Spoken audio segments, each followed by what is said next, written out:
Vamos lá então, estudo de hoje, o Livro dos Espíritos, parte 3ª, Leis Morais, capítulo 10, Lei de Liberdade.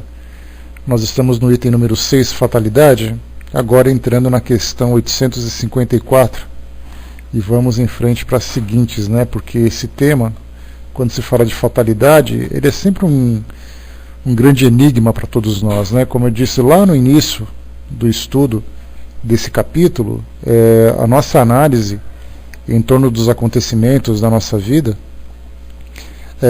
são sempre da nossa perspectiva, né? Da perspectiva de quem observa aquilo acontecendo, mas nós não entendemos exatamente aquilo que acontece nos bastidores, no planejamento desse acontecimento, seja ele uma dificuldade que nós passamos, seja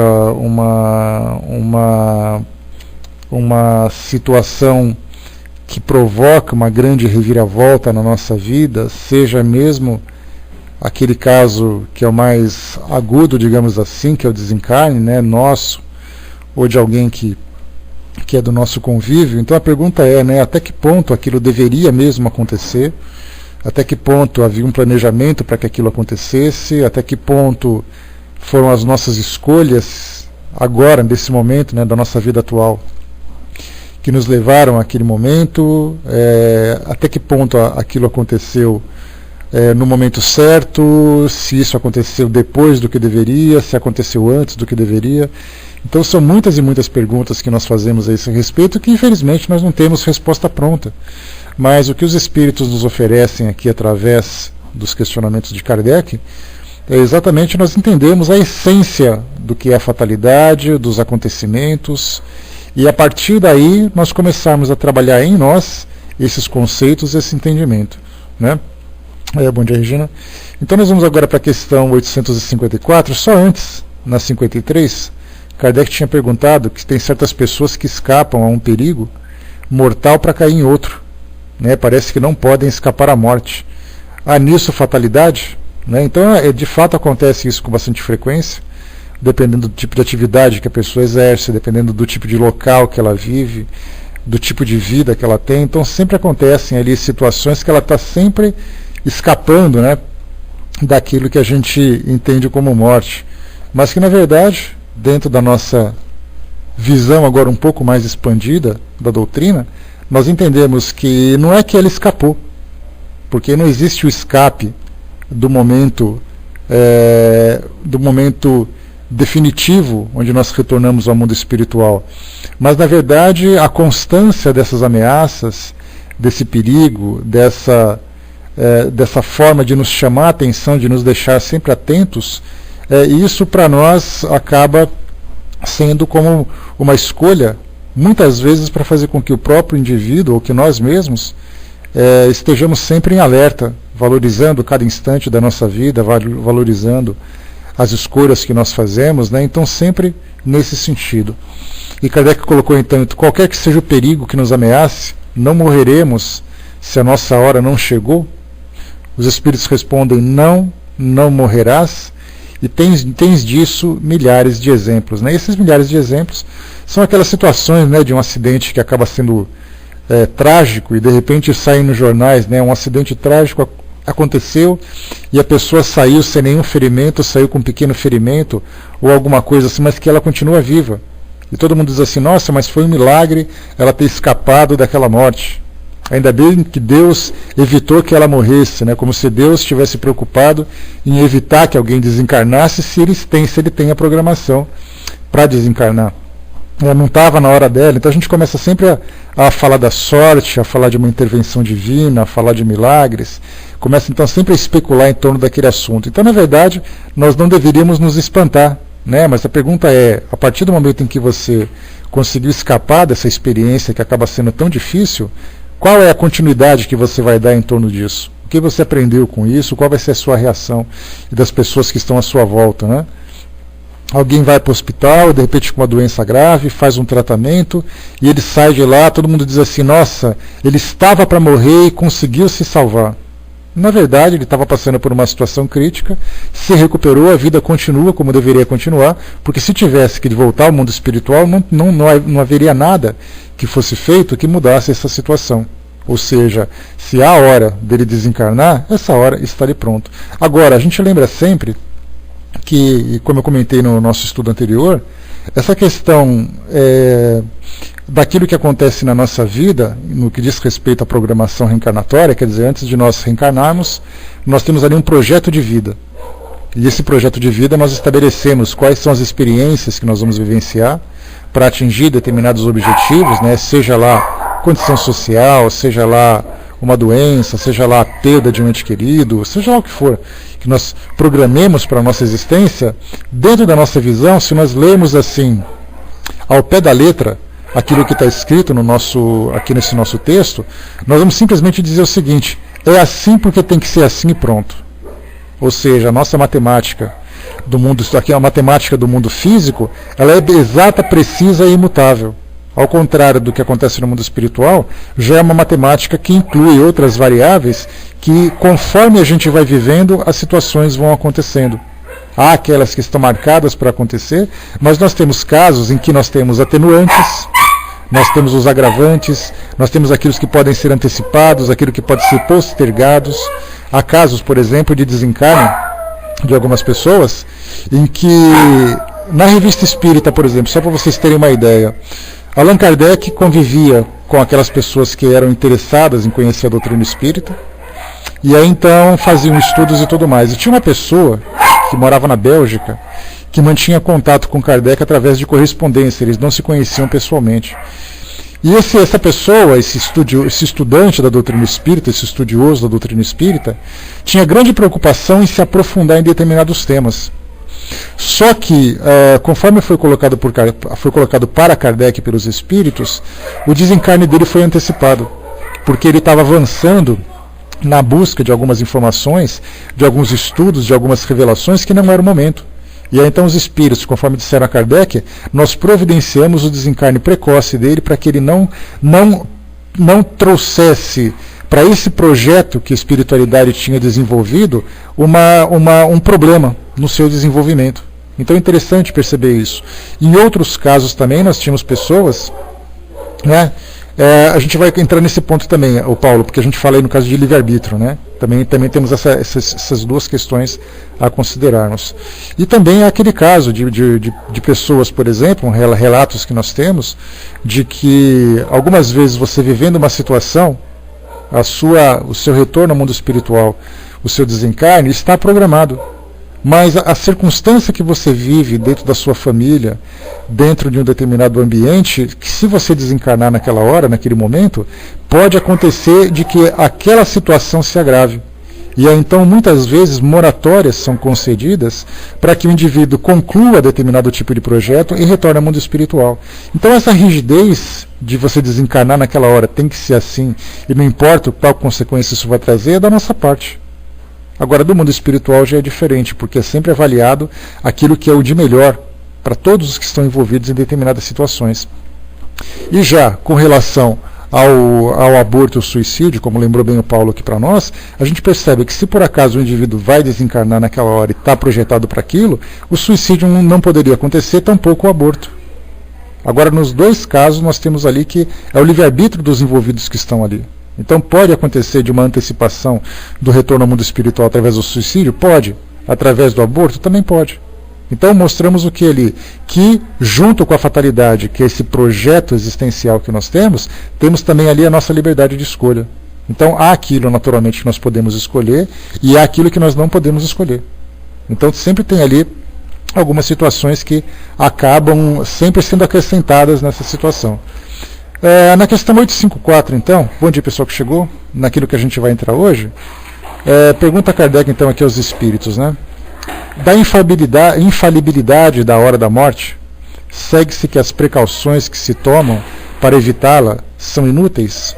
Ou seja, se por acaso você tem ali o seu momento de desencarne, você pode fazer alguma coisa para evitar que aquilo aconteça? Você tem condições de fugir do momento fatal, quando ele está programado para acontecer para você?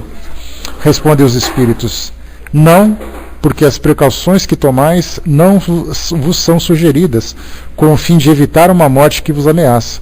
São um dos meios para que ela não se verifique. Então, na verdade, da nossa parte, quando a gente fala assim, olha, eu não vou eu tô pressentindo que alguma coisa vai acontecer comigo. Então hoje eu não vou sair de casa. Aí eu não saio de casa e de repente acontece um acidente, alguma coisa que provoca o desencarne de várias pessoas. E então a gente pensa assim, tá vendo só?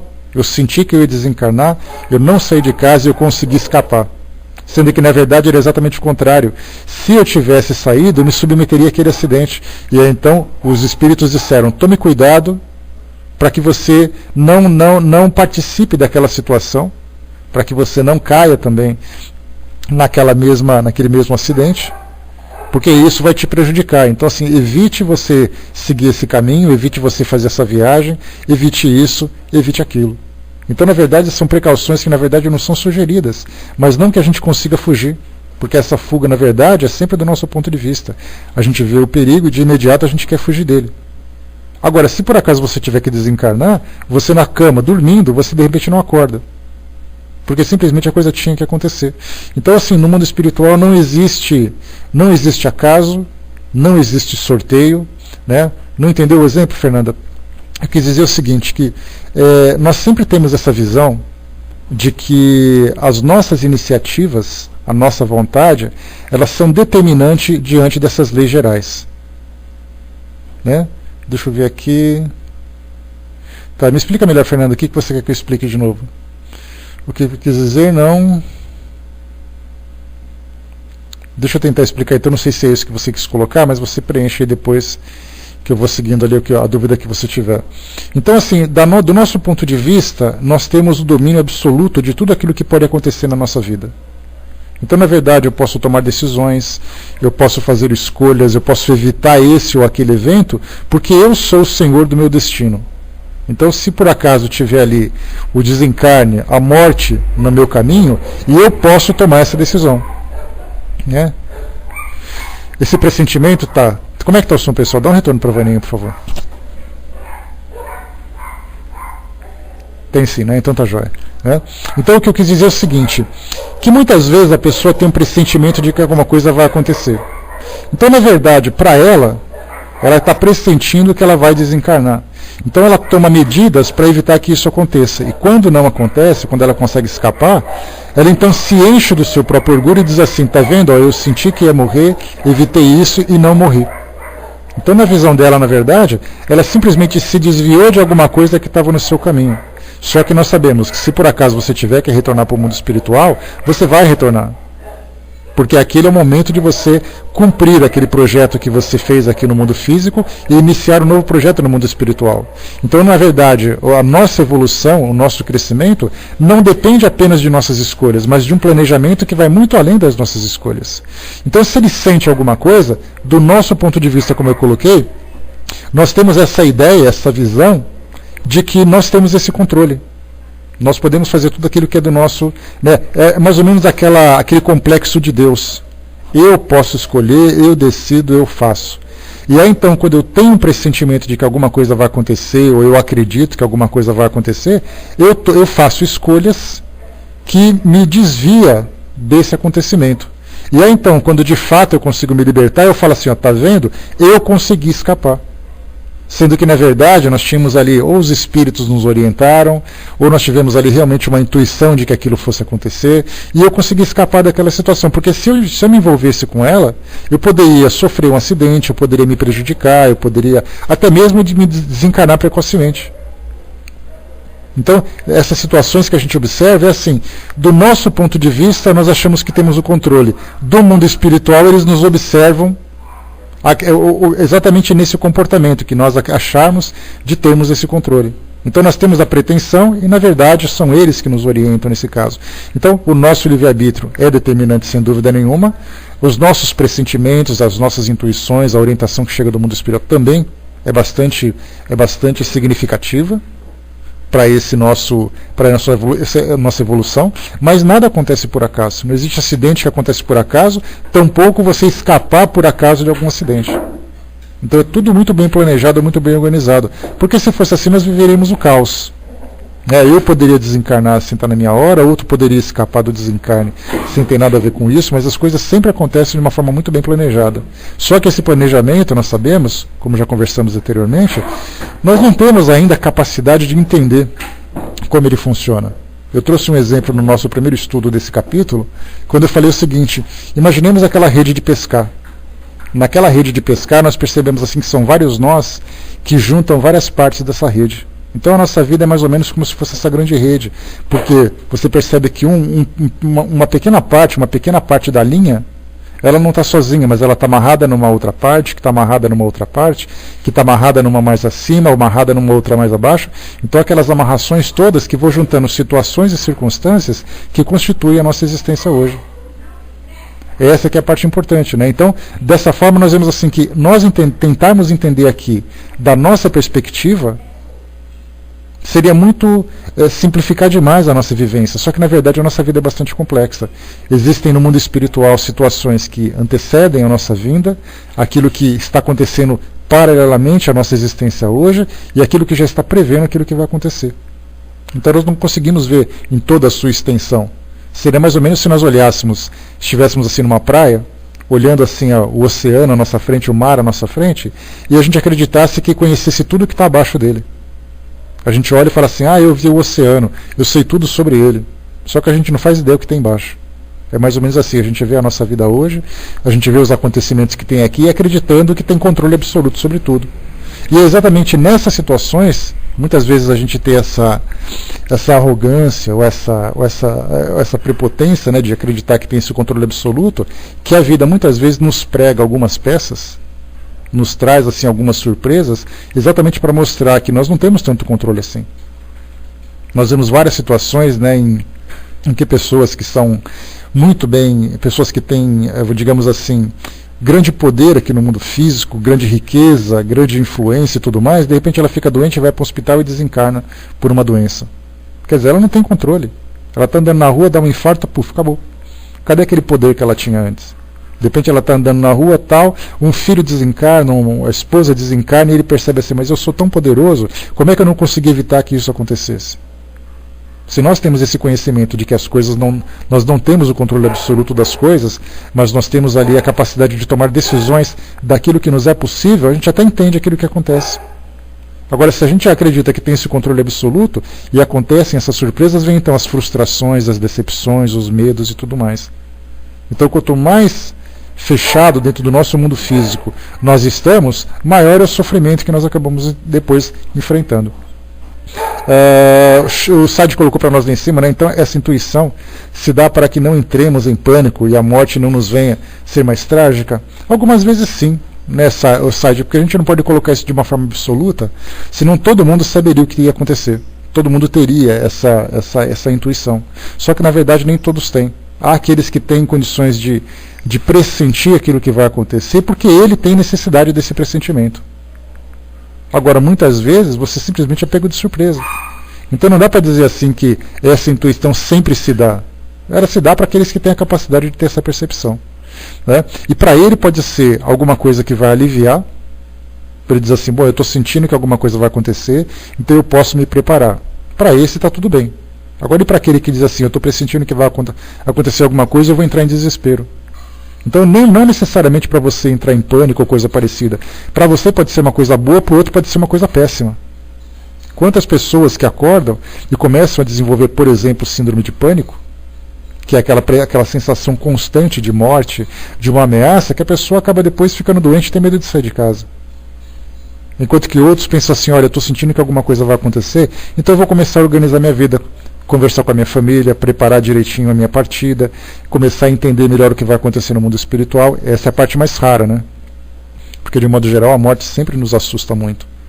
Então, para aqueles que conseguem entender esse processo todo e tem essa confiança em Deus, essa confiança no mundo espiritual, ele vai tranquilo.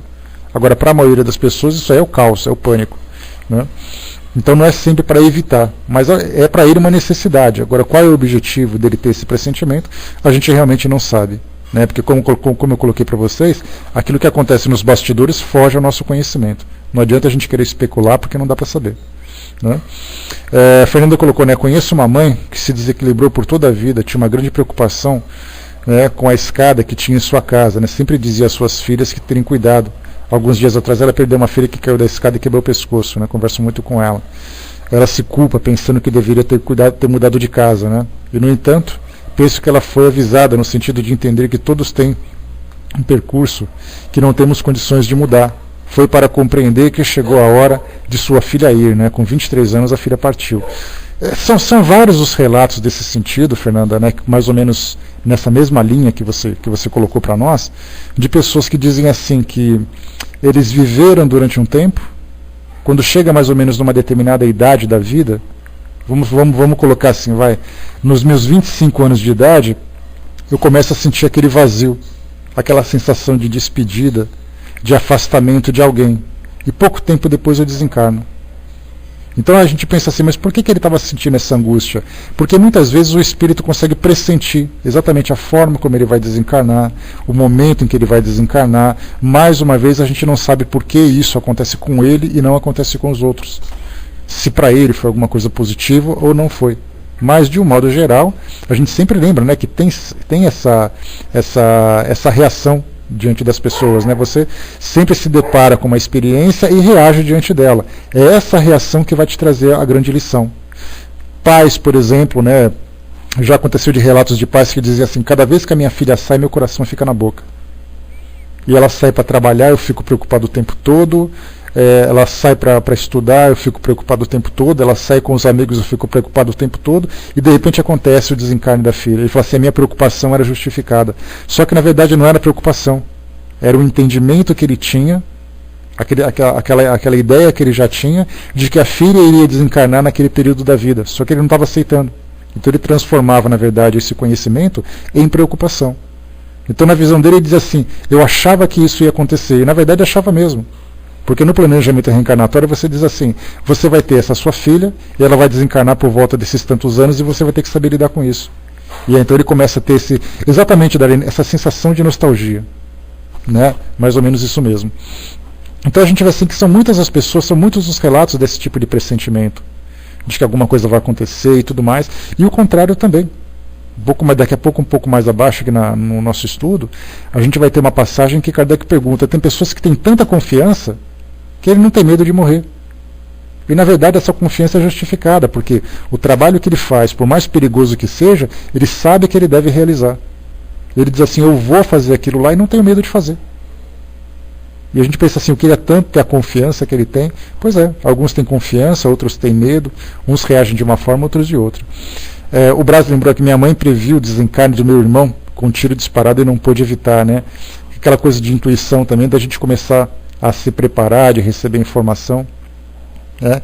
Teve um relato de uma mãe que durante um sonho ela teve assim, alguém que disse para ela: não fique preocupada, porque a sua filha vai voltar aqui para o nosso mundo hoje e ela vai estar bem amparada, então não fique preocupada. A mãe acordou com aquela coisa na cabeça, né, de que alguma coisa ia acontecer, foi tomada de algumas precauções para evitar e de repente aconteceu.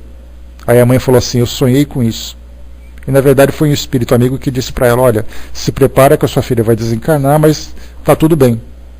Esse tudo bem é muito relativo, né, porque a gente sempre tem dificuldade para lidar com essas situações. Então, de um modo geral, o que a gente começa a perceber é que as coisas sempre acontecem do modo que deveria acontecer. Alguns têm percepção, outros não têm percepção, mas de um modo geral, independente das circunstâncias, sempre isso vem como uma lição para todos nós. A Darlene perguntou aqui, né, mas André, quando se começa a desenvolver a mediunidade, isso também pode acontecer? Olha, quando a mediunidade começa a aflorar, Darlene, a gente primeiro precisa entender qual é exatamente a faculdade que ela está tendo, né, que tipo de percepção que ela tem do mundo espiritual. Algumas vezes isso vem como mediunidade, né, com a comunicação com os espíritos. Algumas vezes isso vem como um pressentimento que a pessoa tem mesmo, que isso não significa necessariamente mediunidade, mas é uma faculdade anímica. Tá? Ela pode perceber, ela pode não perceber, tudo é muito relativo. Não dá para a gente dizer assim que todo mundo que começa a desenvolver mediunidade, você tem uma percepção ampliada do que acontece à sua volta. Então, se você tem essa sensibilidade, essa percepção, para muitas pessoas, inclusive, Darlene, lembrando essa situação, Nós já tivemos uma pessoa que nos escreveu no atendimento fraterno, que ela dizia assim, eu prevejo as coisas acontecerem, normalmente são coisas ruins e eu não posso fazer nada. Ela prevê um acidente, ela prevê as pessoas que vão desencarnar, ela sonha que alguma pessoa próxima vai desencarnar, dá uma semana, não dá outra, puf, acontece. E ela fica assim, por que eu tenho isso? Ela simplesmente tem para que ela possa entender que a vida, na verdade, ela não está sob nosso controle. Agora, por que ela tem que vivenciar isso, a gente mais uma vez não sabe. Né? Então, assim, no momento em que você desenvolve, em que a mediunidade eclode, que ela começa a se tornar um pouco mais aflorada, a pessoa se torna mais sensível, ela pode ou não ter essa percepção. A pergunta é, o que essa percepção vai trazer de positivo ou negativo para ela? E aí, então, a gente entra na questão do acaso. Não acontece por acaso. Você saber o que vai acontecer, você ter esse pressentimento, essa sensação ruim, é algo que te transforma de alguma forma. Agora, vai causar o que exatamente em você? Nós não sabemos, né? Deixa eu ver aqui, a Didima colocou, né? Por mais que a gente se prepare, é difícil, né? Lembrando ali que a questão da perda, né? Sem dúvida nenhuma, né? A gente não consegue se desprender dos nossos afetos, até porque também, né, Didima, a gente lembra que a relação de amor que a gente tem com os nossos entes queridos ainda é uma relação de posse, né? E muitas vezes é uma relação de dependência afetiva muito grande. E quando você fala sobre perder um ente querido, tirar alguma coisa de você, é realmente alguma coisa muito difícil. Vai chegar o dia em que a gente vai ter uma compreensão muito maior do mundo espiritual e a gente vai perceber que esse momento de separação é realmente uma despedida temporária e não uma perda como nós vemos hoje. Né? Agora, quanto tempo isso vai demorar, vai depender do modo como o nosso mundo vai se transformar. Né? Com filhos e netos, então, é terrível, né? Porque é uma parte dessas pessoas, a gente considera como parte da gente. Né? E aí, então, aceitar isso então, é uma coisa muito difícil. Mas aí, é esse estudo que a doutrina traz para nós, nos preparando, não para a morte, mas a doutrina espírita nos prepara para as circunstâncias da vida. E entre essas circunstâncias da vida, também se inclui essa questão da separação. Então a gente entende as dificuldades, a gente entende as graças que nós recebemos, a gente entende as influências, a gente entende a separação, a gente entende de tudo. Agora cada um lida do modo como consegue. Né? Bom dia, pessoal que chegou. Vamos lá então. Podemos seguir, pessoal? Tudo certo até aí? Vamos para a questão então 855. Darlene colocou também, né? Penso que se tivéssemos a comprovação científica seria melhor. Ninguém se acaba quando um filho vai para o exterior, né? Sofre com ausência somente, né? Primeiro, antes da comprovação científica, se a gente submeter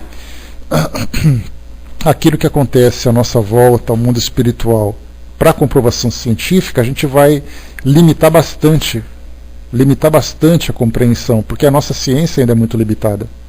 Então, assim, aos poucos a nossa ciência vai avançando em determinados campos, primeiro comprovando a continuidade da vida. Depois a gente entra nas consequências dessa continuidade, né? O que acontece, o que se perde, o que se ganha, quem sofre, quem não sofre, o que acontece depois. Primeiro a gente tem que ir passo a passo, mas a gente lembra sempre que o conhecimento da doutrina espírita não depende dessa comprovação. Depende, na verdade, da experiência. Porque se você fala comprovação científica, você fala de uma metodologia científica daquilo que acontece num laboratório, num instituto científico. Só que nós não podemos ainda trazer do mundo espiritual para o mundo físico elementos que a ciência não compreende. Então, na verdade, é através da experiência. Como isso? Através da vivência. Você estuda, você analisa, você avalia, você começa a avaliar as religiões, você começa a avaliar a reação das pessoas, você começa a trabalhar, por exemplo, na comunicação com os espíritos, e eu não falo necessariamente no que diz respeito à doutrina espírita. Quando se fala em comunicação dos espíritos, nós podemos falar em qualquer situação. Então é através da vivência prática que você começa a fortalecer essa convicção. Se nós ficarmos esperando os cientistas voltarem os seus olhos para a doutrina, para tentar estudar os seus elementos, a gente vai poder atrasar aí durante uns bons séculos. Então é através da vivência, por isso que se fala que o objetivo dos espíritos, quando trouxeram essas mensagens, não era convencer o mundo, era convencer o indivíduo. E o que significa isso? O indivíduo se convence hoje, né, porque na verdade ninguém convence ninguém, são as pessoas que se convencem. Eu te apresento os elementos, você analisa, ou você aceita ou você rejeita. Né? Então, você vai criando dentro de você uma base de fé, uma base de crença que vai te fortalecendo diante daquilo que é apresentado. Então, dessa forma a gente pensa, os espíritos tinham a preocupação de convencer o indivíduo. O indivíduo pode ser toda a coletividade, ou pode ser metade dela, ou pode ser parcial. Mas é apenas uma pessoa que ele está preocupada. Aliás, um ser, né, que é o próprio indivíduo. Então, eu acredito, você acredita, o outro acredita. É essa situação que eles vão observando no desenvolvimento dessa nova crença, dessa nova certeza, na verdade. Porque quando se fala no mundo espiritual, não é a questão de você acreditar ou não acreditar. É a questão de você compreender ou não compreender. Porque se eu falo eu acredito, eu também posso deixar de acreditar. Se eu deixar de acreditar, significa que ele vai deixar de existir? Não vai deixar. Né? Então eu vou me convencendo, o outro vai se convencendo e consequentemente o mundo vai se convencendo. Então na verdade o convencimento do mundo é uma consequência do convencimento do indivíduo. Não aquela preocupação, nós viemos para convencer o mundo. Não. O mundo está aí fazendo o que eles querem. Agora quando cada pessoa começar a ter essa percepção, naturalmente as coisas vão se transformar. É mais ou menos a gente pensar assim, nós vivemos num mundo com muita dificuldade, com muito sofrimento, com muito egoísmo ainda, aí os espíritos vêm e dizem assim, nós vamos transformar o mundo. Não, nós vamos transformar os indivíduos em pessoas menos egoístas. Aí então os indivíduos transformados, consequentemente o mundo se transforma também. Né? Aí está a sutil diferença, né? A gente se convence, né? Sistema de crença, subjetividade, logo evolução moral. Né? Então é essa transformação íntima que vai fazendo com que a gente conquiste novos conhecimentos e esse conhecimento também nos transforma no modo de nós nos relacionarmos com o mundo e com a vida. Vamos em frente então, bom dia pessoal que chegou. 855. Qual o fito da providência, né? Qual o objetivo da providência ao fazer-nos correr perigos que não devem ter consequências? Algumas vezes uma ameaça de um acidente, algumas vezes uma ameaça de morte que o indivíduo acaba vivendo, né? uma ameaça de perda. São situações que cada um vive, né? A pergunta é, né? Qual é o objetivo da gente passar por esses sustos que acontece na nossa vida, sem na verdade se concretizar? Você sofre a ameaça, mas não passa por isso. A pergunta dos espíritos, a resposta dos espíritos. Quando tua vida se encontra em perigo, é essa uma advertência que tu mesmo desejaste, a fim de te desviar do mal e te tornar melhor. Quando escapas a esse perigo, ainda sob a influência do risco por que passaste, pensas com maior ou menor intensidade sob a ação mais ou menos forte dos bons espíritos, em que te tornares melhor. O mau espírito retornando, digo mal subentendendo o mal que ainda existe nele, pensas que escapará da mesma maneira a outros perigos e deixas que as tuas paixões se desencadeiem de novo. Pelos perigos que correis, Deus vos recorda a vossa fraqueza e a fragilidade da vossa existência. Se examinarmos a causa e a natureza do perigo, veremos que, na maioria das vezes, as consequências foram a punição de uma falta cometida ou de um dever negligenciado. Deus vos adverte para melhorar, para refletirdes sobre vós mesmos e vos emendardes.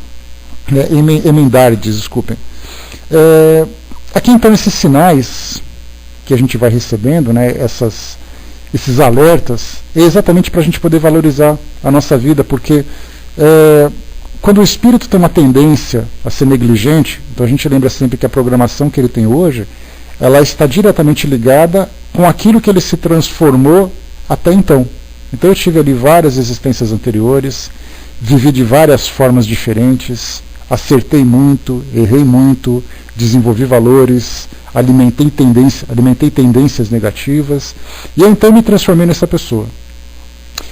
Vamos supor que eu tenha vivenciado no meu passado, em existências anteriores, de uma forma assim de não dar valor para a vida, de uma forma de não ter respeito por mim mesmo, de não ter respeito pelas pessoas.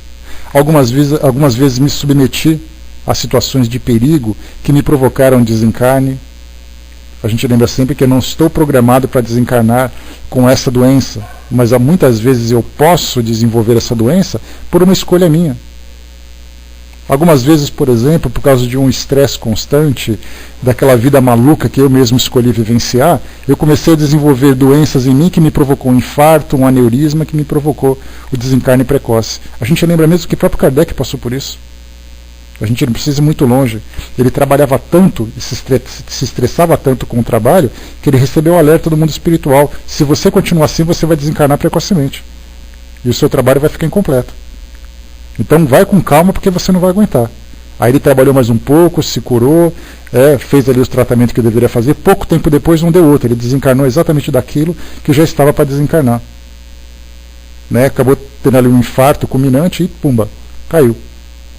Então, ou seja, nós muitas vezes, pelo nosso estilo de vida, vamos fazendo escolhas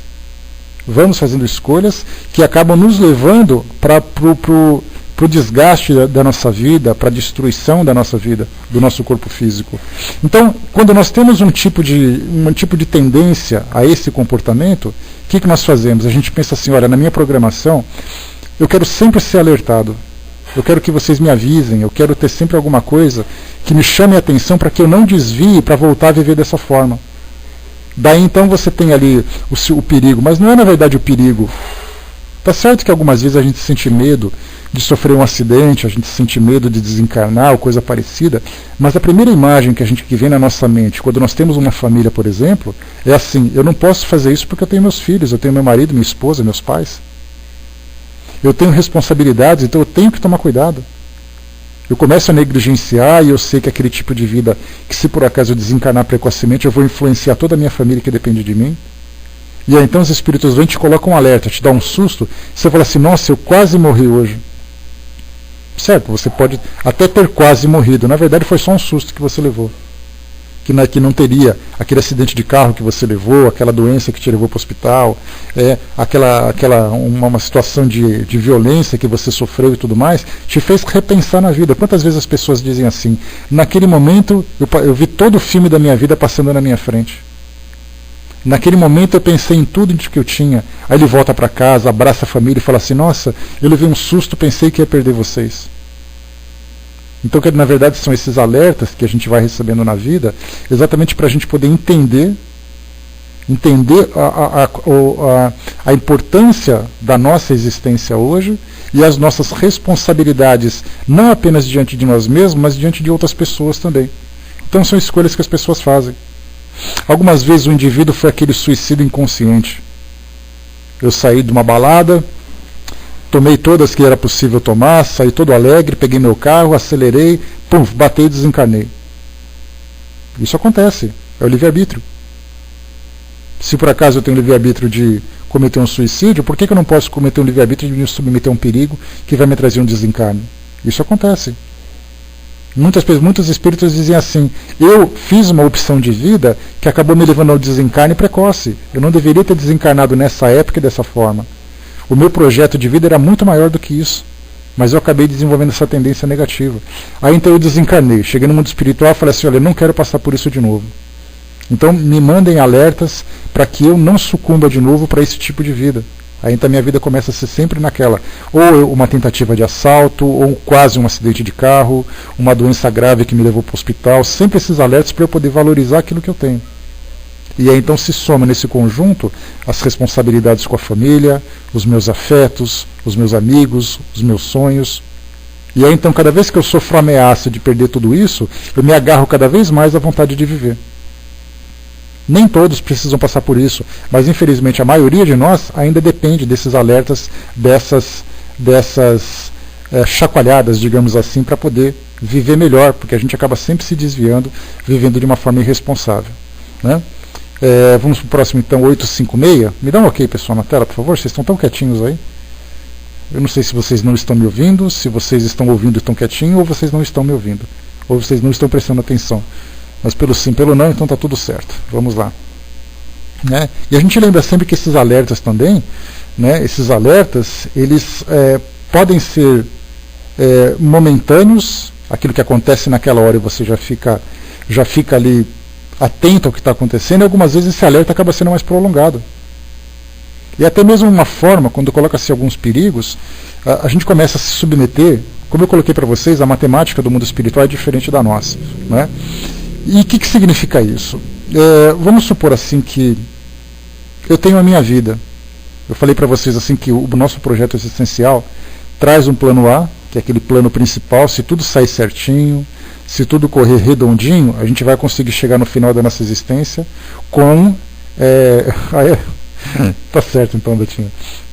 A gente começa então a viver esse plano A de uma forma certinha, que quando a gente chega no final da nossa existência, a gente olha para trás e fala assim, que legal, eu consegui fazer tudo, missão cumprida, estou indo embora, vou feliz da vida. Esse é o nosso plano A. Todo mundo faz projetos para dar certo. Só que a gente sabe que por nós sermos ainda espíritos vacilantes, por nós sermos ainda esses espíritos que têm essas fraquezas, essas tendências... Tá, beleza, filhinha, vai com Deus então. Beijos. Essas tendências, né, a gente tem esse comportamento e tudo mais, algumas vezes surgem situações da nossa vida que nos despertam também. Assim como esses sustos, algumas vezes surgem nesse nosso projeto existencial alguns adendos que vão fazendo com que a gente viva de um modo diferente. Aí surge, por exemplo, uma doença. Eu tenho aquela tendência negativa, ela começa a se aflorar. Vem então uma doença, que aí eu faço o seguinte, já que você não consegue viver em função do seu projeto existencial, você vai viver em função dessa doença. Você vai viver em função dessa frustração financeira. Você vai viver em função dessa convivência complicada. Porque se você ficar com a mente parada, com a sua vida toda bonitinha, cor-de-rosa, você vai começar a cair de novo. E aí então, quer dizer, nós fazemos o nosso projeto para dar tudo certo, com essa ou aquela dificuldade, e quando a gente começa a se desviar desse projeto inicial, vem alguma coisa que acontece e puxa de volta. E aí então que a coisa começa a se transformar completamente. Então, por isso nós vemos sempre, né, que essa nossa matemática ela não é tão precisa como a gente imagina. A nossa matemática pode ser, mas no mundo espiritual coisas acontecem, inclusive coisas graves.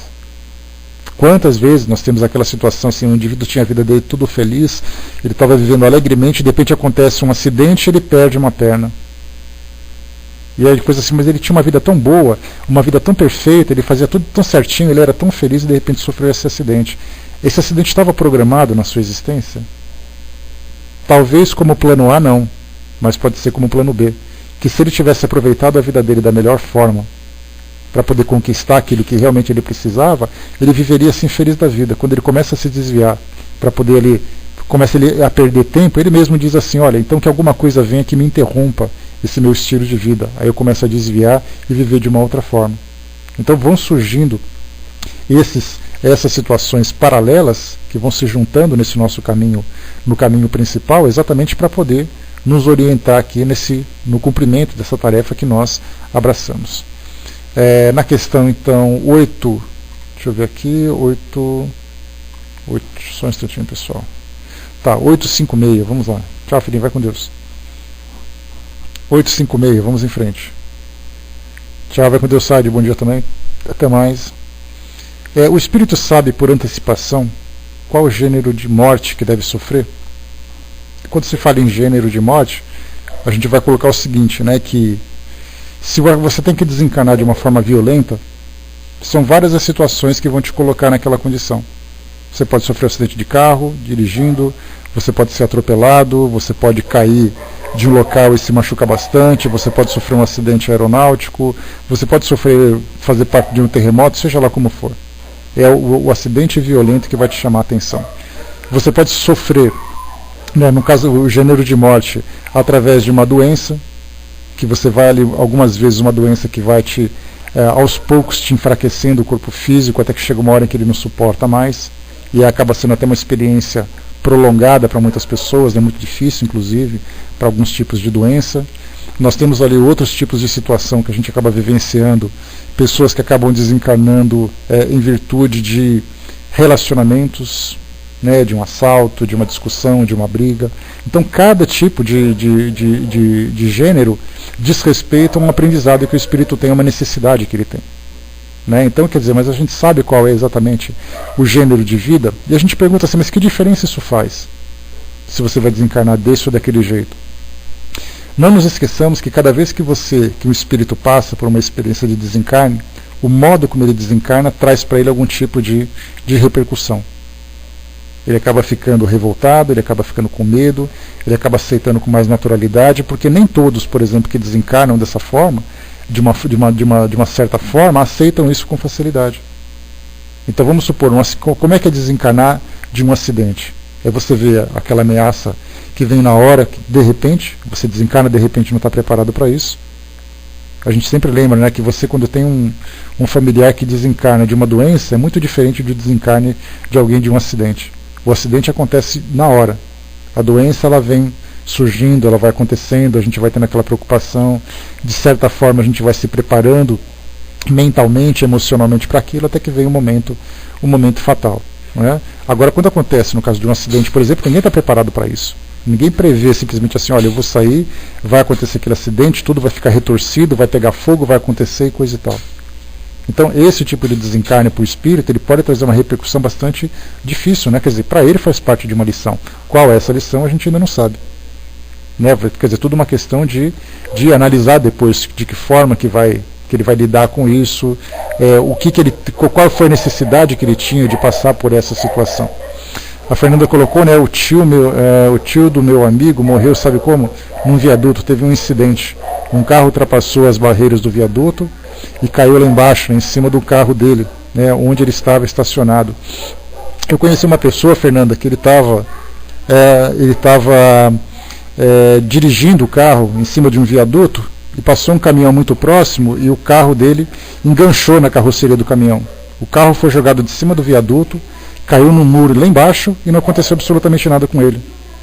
Ele fraturou 3 vértebras na coluna e coisa e tal, e ele teve pequenas sequelas, quer dizer, não aconteceu nada, né? Teve pequenas sequelas, mas nada, ele continuava andando, continuou trabalhando e coisa e tal. Um acidente de carro. Né? Então, assim, foi um milagre ele ter escapado daquilo tudo? Na nossa visão foi um milagre, sem dúvida nenhuma, né? Só que, na verdade, a gente lembra sempre que sempre tem aquela programação. Não é a hora, mas o acidente para ele era uma forma dele aprender. Era uma forma dele lidar com isso. O Braz lembrou, tem hora que analisa os fatos. 5 assaltantes em véspera de um Natal assaltou o mercado, né? Te bateu muito, né? No próximo Natal eles voltaram, ele matou os 5, né, com uma carabina, né, assaltou o mercado de um amigo meu, né? Pois é, a gente vê.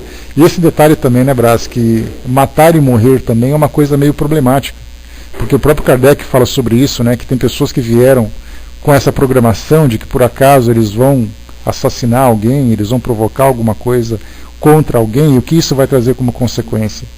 Para a nossa visão, não, era justo eu fazer isso. Para o mundo espiritual, a justiça já tem uma visão diferente, né? A hora quando chega, né? A forma talvez nem sempre seja como esperamos, né? Na verdade, a gente nunca espera, né, Fernanda? Né? Não existe, é isso que eu estou falando, Fernanda, né? Muitas vezes a gente pensa assim, que alguém vem com essa programação, né? Mas a gente vai ler, tem uma questão que fala sobre isso, tá? Kardec vai explicar, porque a gente pensa assim, né? Quer dizer, então, que Hitler nasceu, Adolf Hitler veio aqui para poder assassinar aqueles milhões de pessoas, para ser o responsável pela morte daqueles milhões de pessoas? Dá a impressão de que ele veio predestinado a isso, né? Só que essa predestinação é bem diferente da nossa compreensão, né? Ele veio predestinado, na verdade ele veio com o compromisso de realizar determinado tipo de trabalho, só que ele, se desviando disso tudo, acabou provocando a destruição, né? Mas ninguém vem aqui para ser assassinado, ninguém vem aqui para cometer erros, todo mundo vem para cometer acerto. Os erros vêm como consequência da personalidade e das escolhas das pessoas. Pessoal, a gente tem que colocar o seguinte como base fundamental do nosso entendimento a respeito das nossas reencarnações. Todo mundo reencarna para dar certo. Todo mundo reencarna para fazer a coisa certa. Ninguém vem aqui para fazer as coisas darem erradas. Ninguém vem se tornar aqui o pivô de destruição. Todo mundo vem para construir.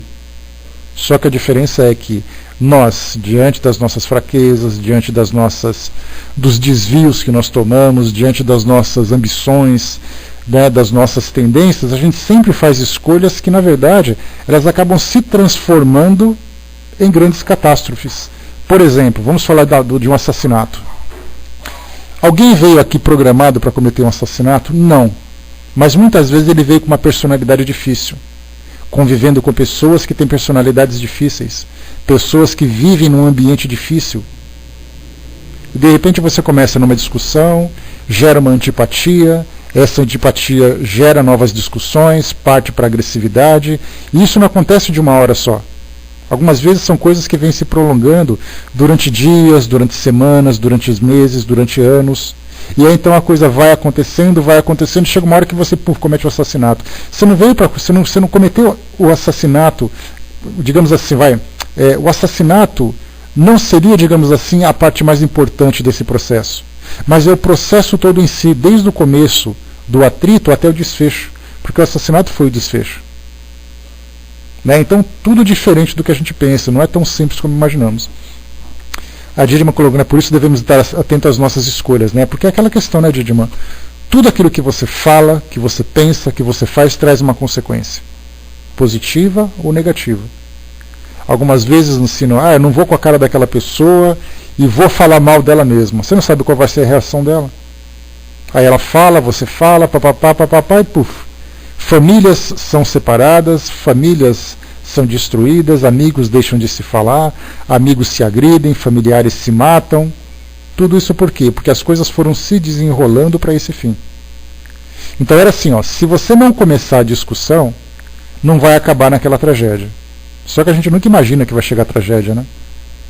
Algumas vezes as coisas fogem do controle e acabam caindo naquela situação. Quer dizer, não estava preparado para aquilo, mas a coisa foi se agravando, e quando eu percebi, puf, a coisa aconteceu.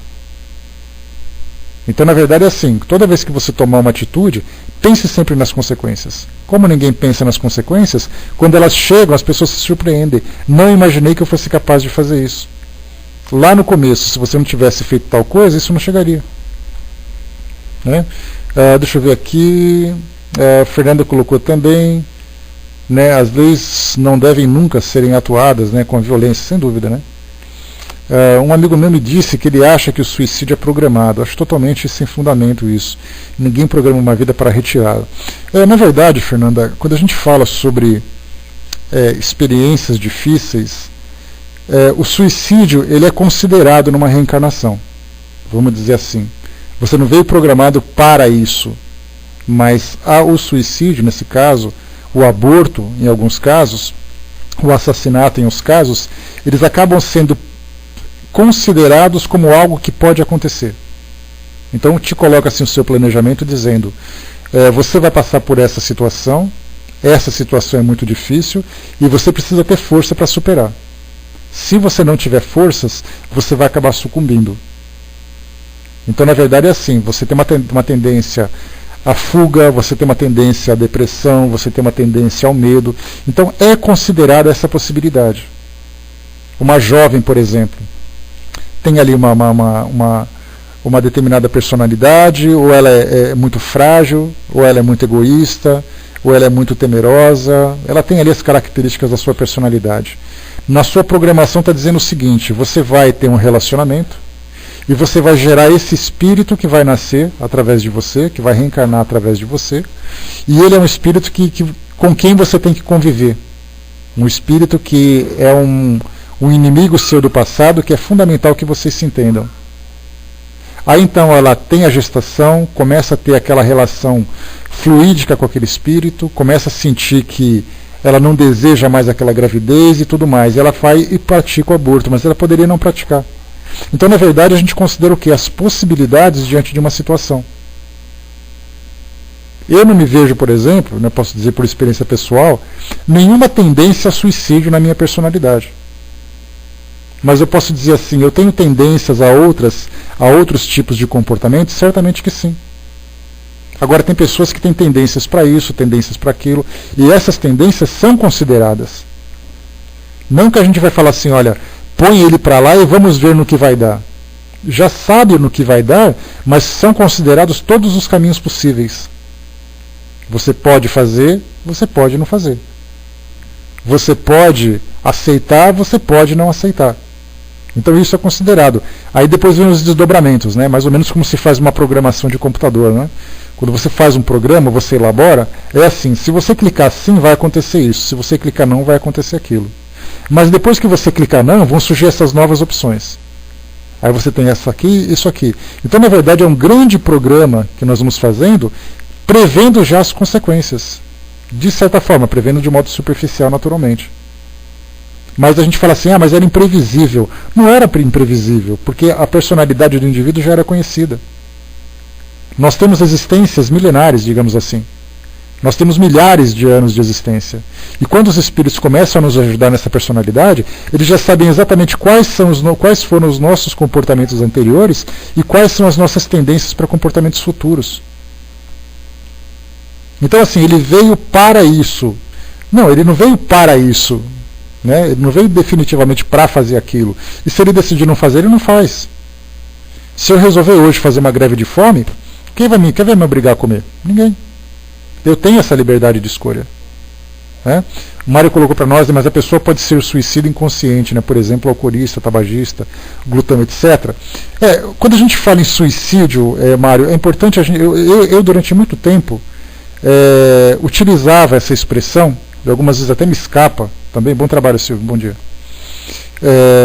Me escapa também, quando você fala suicídio inconsciente. A gente precisa definir bem o que é suicídio. O que é o suicídio? É a intenção de se destruir. Ponto. Tudo aquilo que você faz na sua vida, mas você não tem a intenção de se destruir, não significa suicídio. Mas você, na verdade, digamos assim, é uma expressão que a gente vai utilizar de uma forma mais fácil, mas você é um espírito negligente, não um suicida. E essa negligência pode te levar ao desencarne precoce. Então vamos tirar dessa situação o fato de você ser fumante, ser um alcoólatra, ser um glutão, você ser uma pessoa estressada. Já levou em consideração, por exemplo, atletas que praticam esportes radicais. Vocês já devem ter visto ou um campeonato, ou uma reportagem sobre isso, né? De repente você pega um paraquedista, você pega um atleta que é de motocross, fica dando aquelas cambalhotas, você pega um surfista que desliza naquelas ondas gigantes, um corredor de Fórmula 1, que o Francis bem lembrou. Então, quer dizer, são esportes que você pratica que te oferecem um risco de vida, ou risco de morte para quem quiser. Né? Pois é, todos têm um, né? Sempre tem ali uma medalha, né, Nando? A medalha do motociclista é uma fratura que ele tem. Então ele se submete ao risco de desencarnar. Ele quer desencarnar? Não, ele não quer. Quando a gente fala, por exemplo, na época em que o Ayrton Senna desencarnou, eu não era espírita naquela época, né? Ou, digamos assim, eu era um iniciante do espiritismo, eu lia muitos romances, analisava e tal. De repente o Ayrton Senna desencarnou. E eu ouvia, eu não tinha condições de avaliar naquela época, e talvez eu nem tenha hoje ainda, mas a grande questão era assim, aquilo poderia ser considerado um ato de negligência? Vamos tirar essa questão do suicídio, né? Porque ele não tinha intenção de morrer. Mas aí então mostrava aquela imagem dele, que ele colocava a mão assim no aerofólio do carro, fazia assim aquele olhar distante, aí a câmera assim filmava assim, os olhos dele e falava assim, ele já previa que ia desencarnar. Ou ele já previa a morte, já previa o acidente, coisa e tal, né? Mas a questão era, ele pode ser considerado um espírito suicida? Não, porque ele não tinha essa intenção de desencarnar, de se matar. Ele era considerado um espírito negligente? Era um risco que corre. Um atleta que se submete a um tipo de esporte como aquele, ele corre o risco de... Se ele fosse, por exemplo, mesa tenista, jogar ping-pong, o risco dele levar uma bolada no olho e desencarnar é muito melhor do que ele correr a 300 km por hora.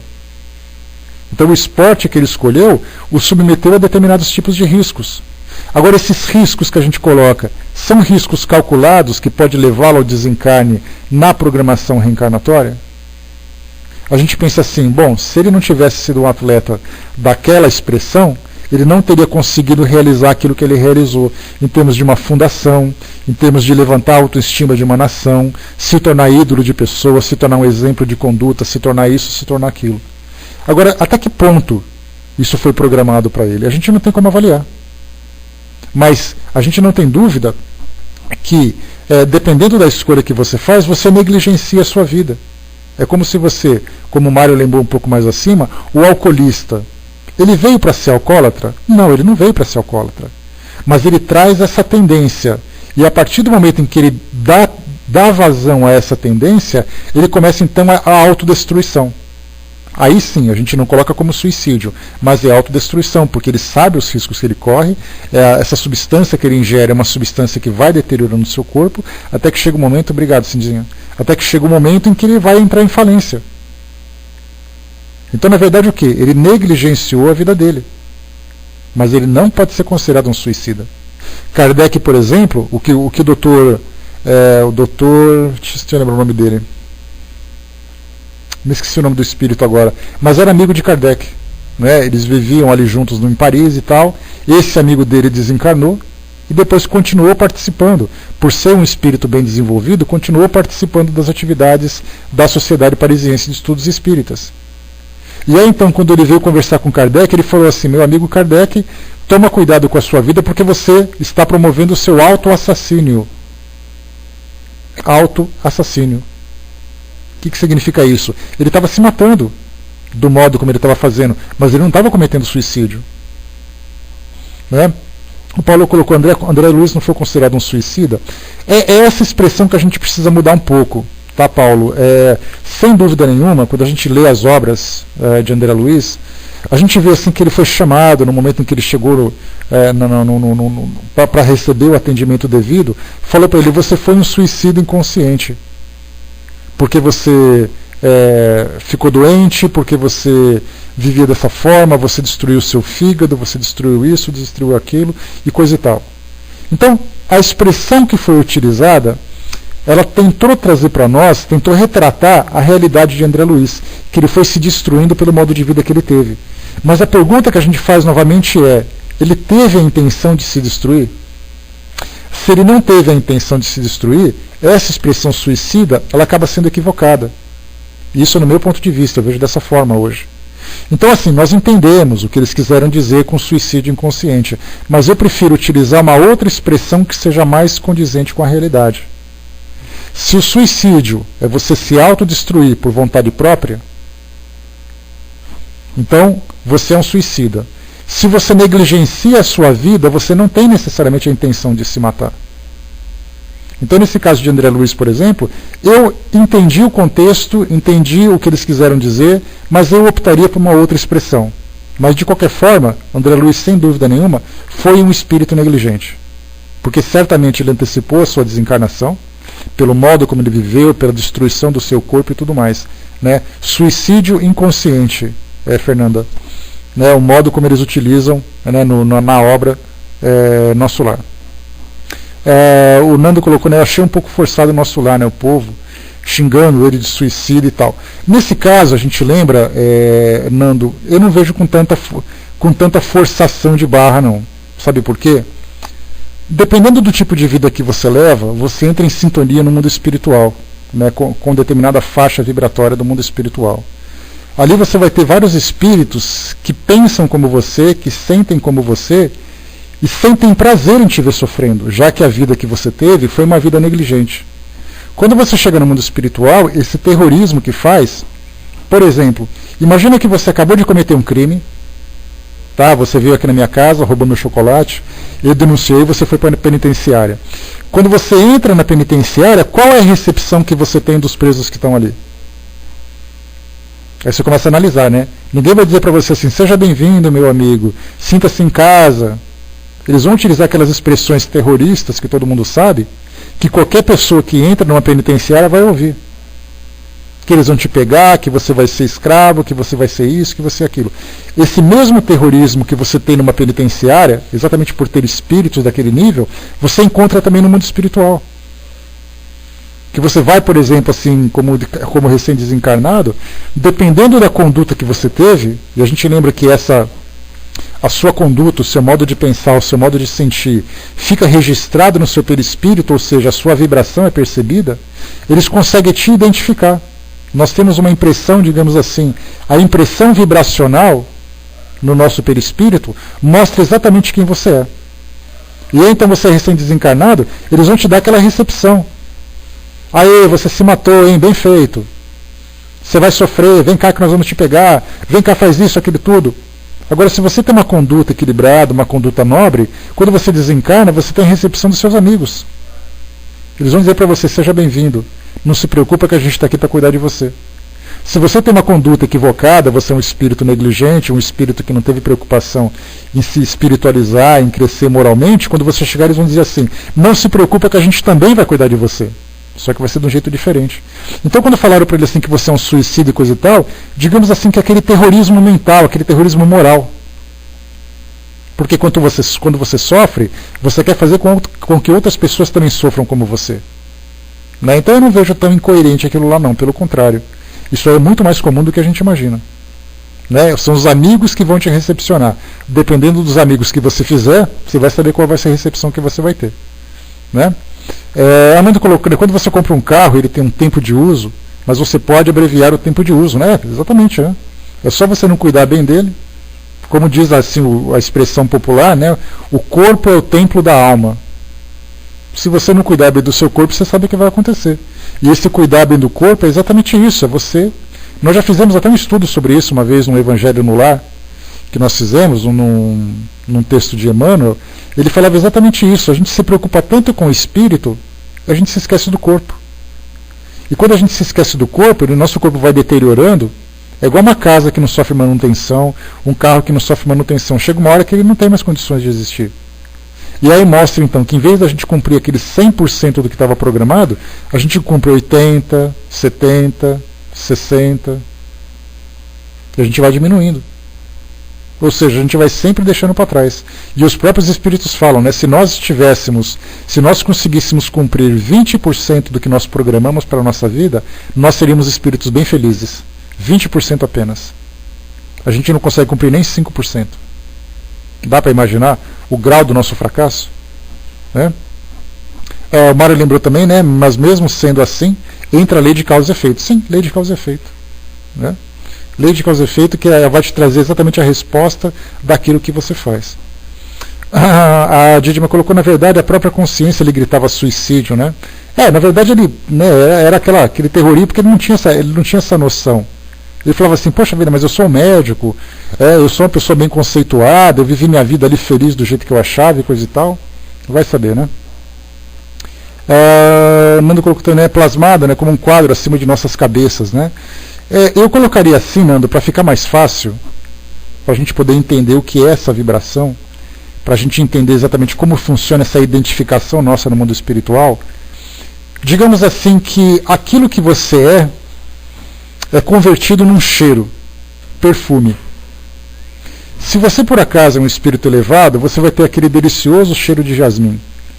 E as pessoas vão dizer para você, nossa Nando, como você é cheiroso, ou seja, nossa Nando, como você é nobre. Agora de repente eu ando entre as pessoas com cheiro de carniça.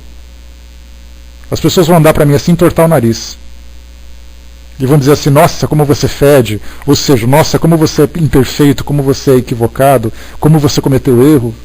Então pensa assim em termos de cores, em termos de brilho, em termos de cheiro. É mais ou menos a forma como nós podemos pensar em termos de vibração, porque vibração para nós é muito difícil da gente identificar isso assim usando uma comparação com coisas do nosso mundo, né? É muito difícil. Mas assim, pensando dessa forma fica mais fácil. E você é identificado na hora. Você chega assim, já sabem quem você é.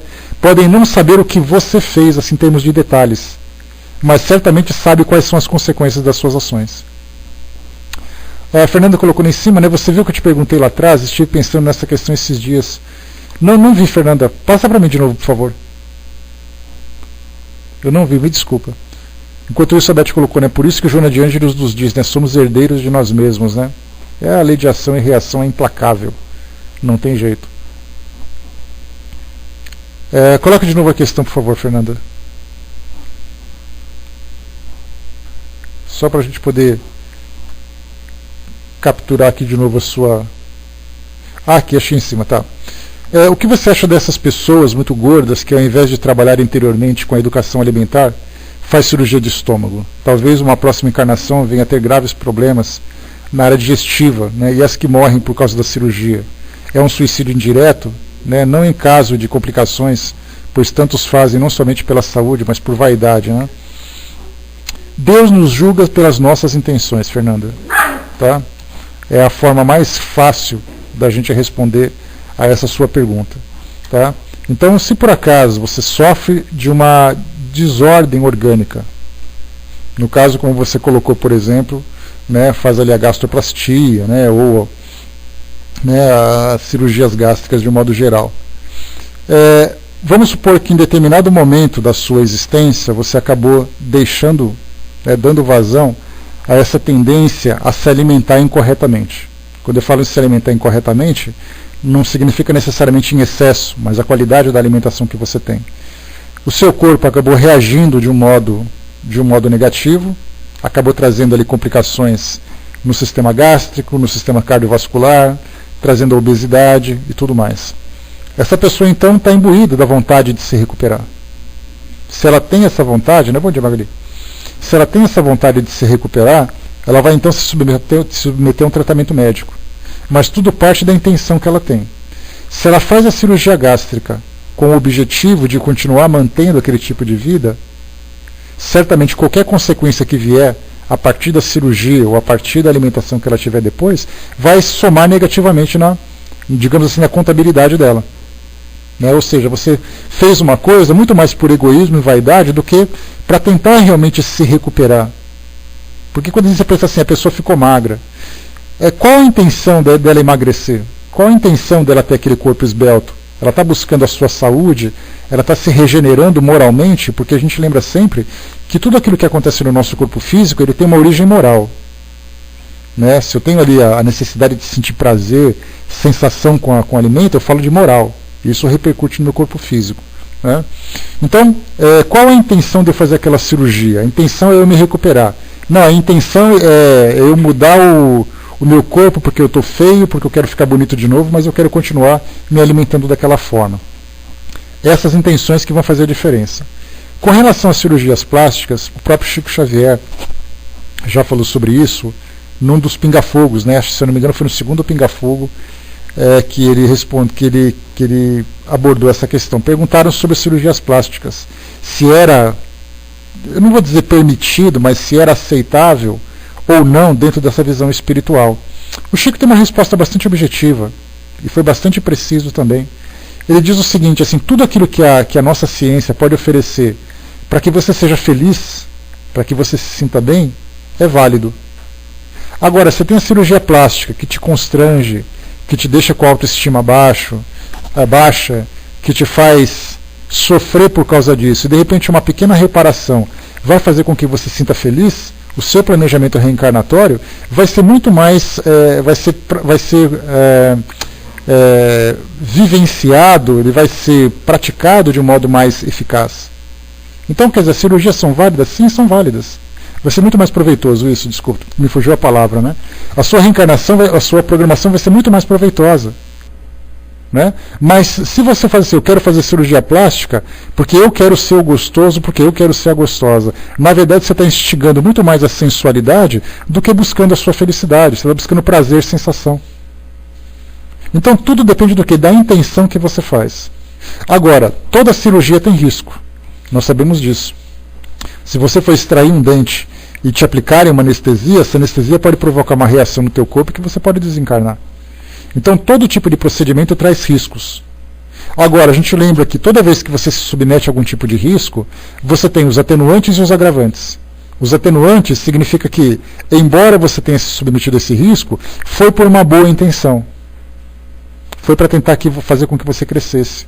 Agora, os agravantes, eu me submeto àquilo por um capricho. Quer dizer, você não tinha necessidade, você poderia conviver bem com aquilo, mas já que você quis viver dessa forma egoísta, dessa forma orgulhosa, pela sua vaidade e tudo mais, aquele caso, uma cirurgia que te trouxe algum tipo de risco, pode ser para você ali uma negligência. Então tudo parte desse princípio. Qual a intenção que você teve? Se você errou, você pode naturalmente... tranquilo. A intenção que vai determinar para você o seu grau de erro e o seu grau de acerto. Armando lembrou, daí vem os absurdos, que há a deformação do perispírito, que os mesmos irão para os vales tatuados e coisa e tal. Na verdade, Armando, quando fala deformação do perispírito, a gente fala da mente.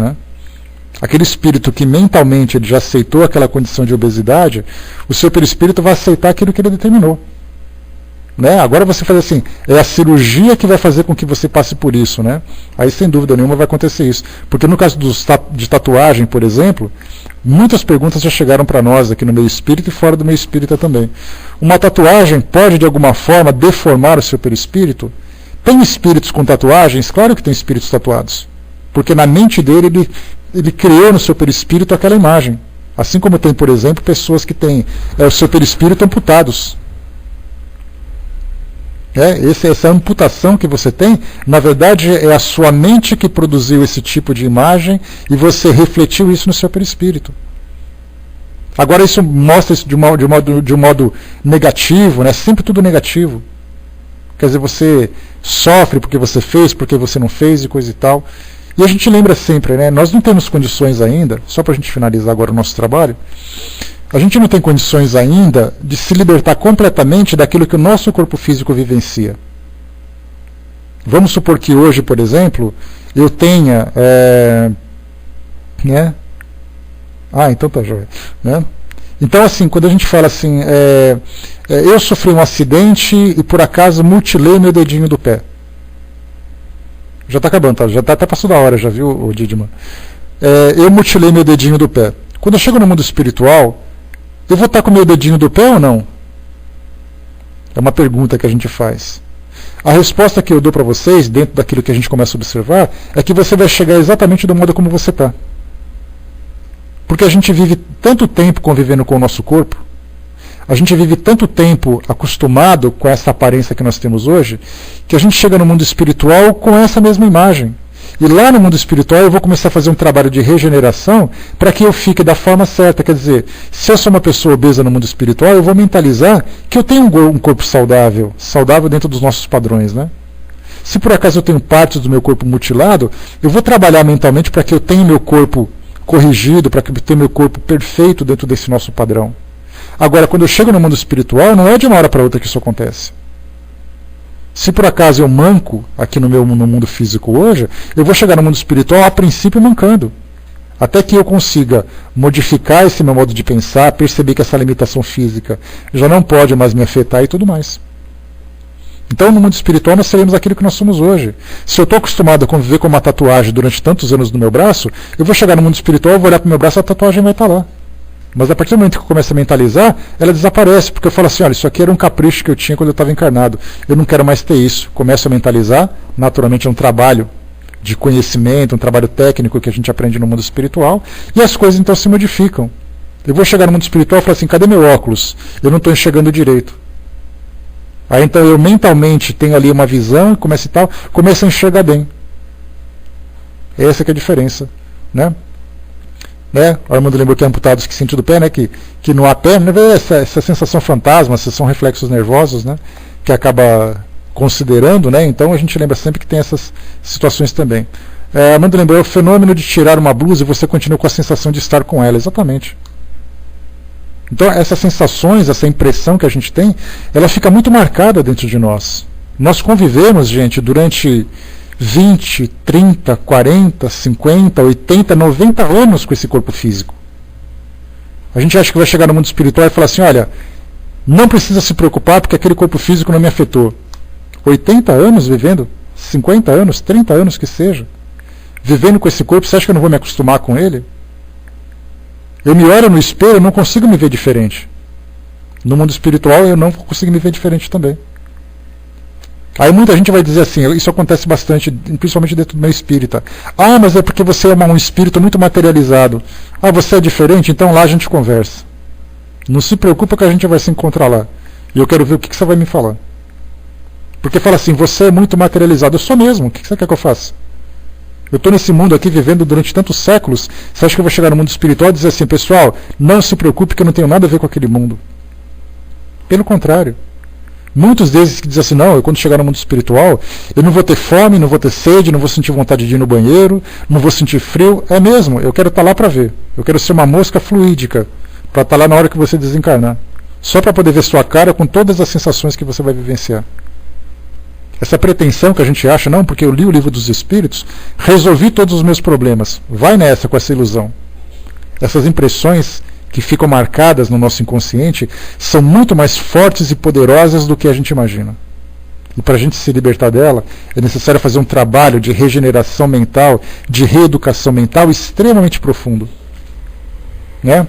Se fosse resolver agora. Agora, do jeito que você está, você já é desse jeito, você acha que quando desencarnar vai ser diferente? Não se preocupe.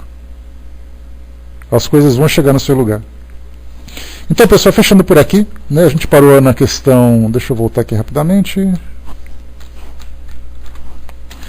A gente parou na questão 857.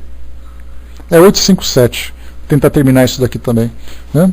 A gente vê que nessa parte de fatalidade tem muita coisa para a gente conversar ainda, né?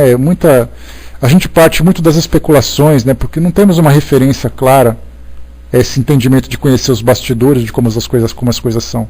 Então a gente acaba criando sempre tentando criar uma comparação para poder entender como funciona isso, né? Mas extremamente complexo, né? Os espíritos alertam, né, para a mudança hoje, né? Pois lá a coisa é mais difícil, né? E muito mais difícil mesmo. Até porque quando chega no mundo espiritual, a dificuldade que muita gente tem de se adaptar no mundo espiritual é que é como se você tivesse sido arrancado. Então aquela fase de abstinência, da mesma forma que a gente vê hoje uma pessoa que passa por uma dependência química, e essa dependência química, assim, você fala assim, olha, você é um alcoólatra, eu vou te trancar naquele quarto e você vai ficar lá durante 30 dias sem ter contato com a bebida. Essa pessoa vai ter pesadelo, ela vai gritar, ela vai chorar, ela vai ter insônia, ela vai ter depressão, porque o seu corpo físico pede e a sua mente também pede a sensação da substância.